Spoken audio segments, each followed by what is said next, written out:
And I said, what have you done to them? He said, it's good, isn't it? I said, it's marvellous. What is it? I put smoked butter on the chips. And I went, well, that's an Irish Heart Foundation recipe for you.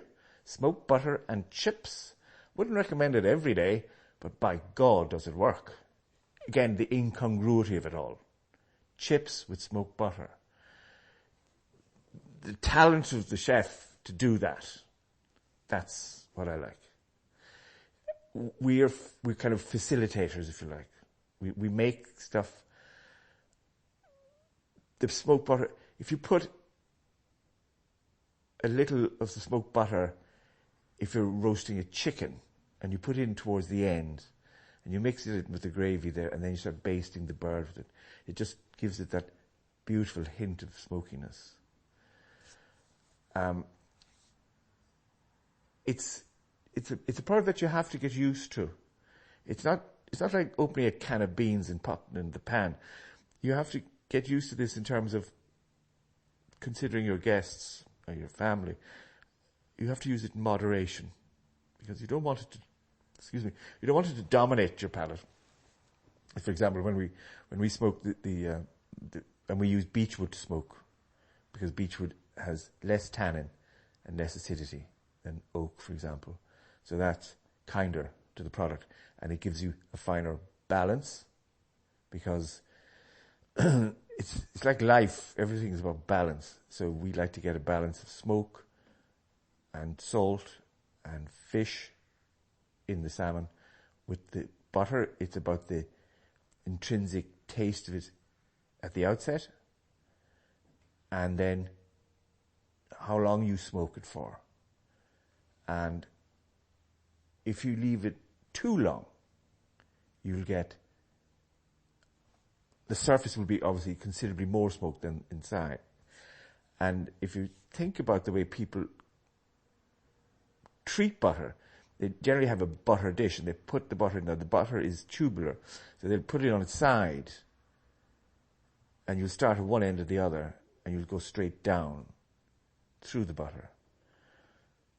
And by pushing the knife down across the butter, you're actually transferring the flavour through the butter. So you have to work that out in your head first as a producer, and then think about how it's going to be applied. And if say somebody decided that they wanted to fry a mackerel in butter, then that's going to have another effect. So they're going to have to learn. So there's that lovely interplay unknowingly between the consumer and the producer as to how they're going to utilize the product and how they're going to. But then if they obviously have some interest because they bought smoked butter in the first place. So there's some modicum of talent there, we'd say, and off you go and try it. And then they come back and they're delighted and they share that delight with you. I mean, what more can you want? It's only smoked butter, but it's brilliant. That interplay between customer and producer, that's important. Would you be able to tell me would you be able to tell me what we're going to see in terms of the actual production process from kind of start to finish? Yeah. So I'm going to say this anyway. The distributors of this butter that I use are not really as racist, to be honest. Salt Bed. So we have an arrangement with the local supermarket. So we got them to stock the butter, and we buy the butter from them. Now, we pay the retail price for the butter because there's cold chain management all the way through for them until I pick it up and then I bring it out to Belvelly. And if I can say to them, get me 4 cases, 5 cases. But they stopped because there was a price increase. So for this piece yesterday, I had to travel around the city and buy up as much butter as I could get in different big multiples who carry the stuff. So we bring the butter in, and Beatrice, my darling 12-year-old daughter, who has suddenly realized the value of money, has sat down with her hat and gloves and mop hat, and placed all the butter on the trays. And I left her with one of the other workers, and he watched her, and she just placed all the butter correctly and spaced it and segregated the salted from the unsalted and put the labels on the trays. And then the butter is then wheeled in the trolley into the smoker. Now, butter is generally maintained in a chill, so it's quite firm. So when you start taking it off, you have to handle the butter quickly because it's warming up. And so you do small batches at a time in terms of handling and loading onto the trolley. And then it's pushed into the smoke chamber, which is, if you can imagine, a large sauna with black covered walls. So that's the smoke over 35 years. And you don't position it near the smoke, where the smoke comes in. You put it at the other side of the room, because you don't want too big a hit of the smoke on one section of the trolley. You want it enveloping every piece of the butter together. And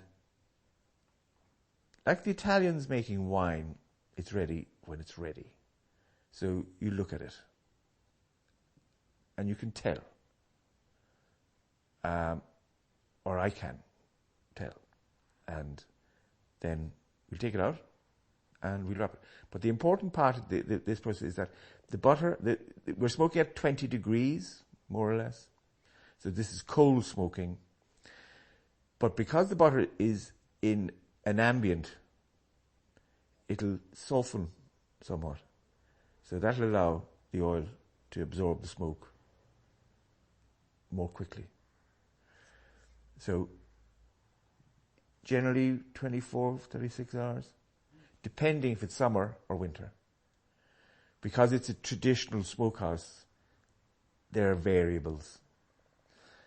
And if it's raining, isn't a good idea to smoke butter.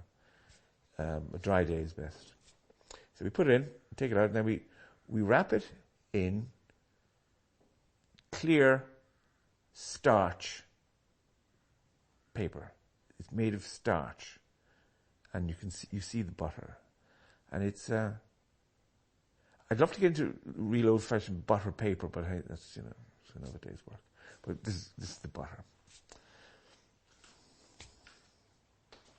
But too much going on? No, just Stop, fucking hands. yeah, hands are, Get the hands down here. but not together.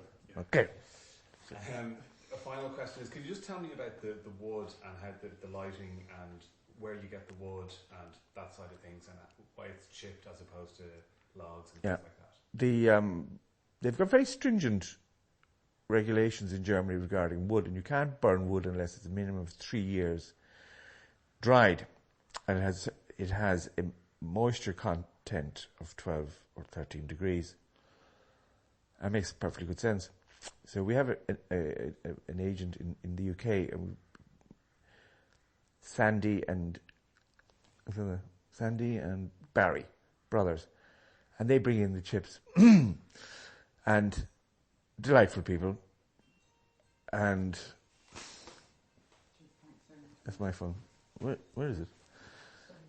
Oh, it's John, I bet.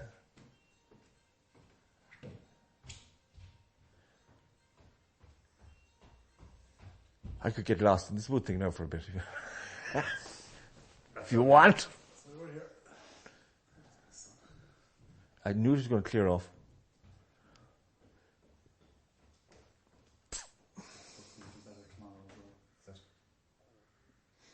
Where are you tomorrow? I'm trying to chase Michael Hassett. And I'm doing the Long Valley pub as well. Oh, brilliant. And Saturday is still a little bit up in the air. Humphrey used to be there in my day. And across the road is the High B.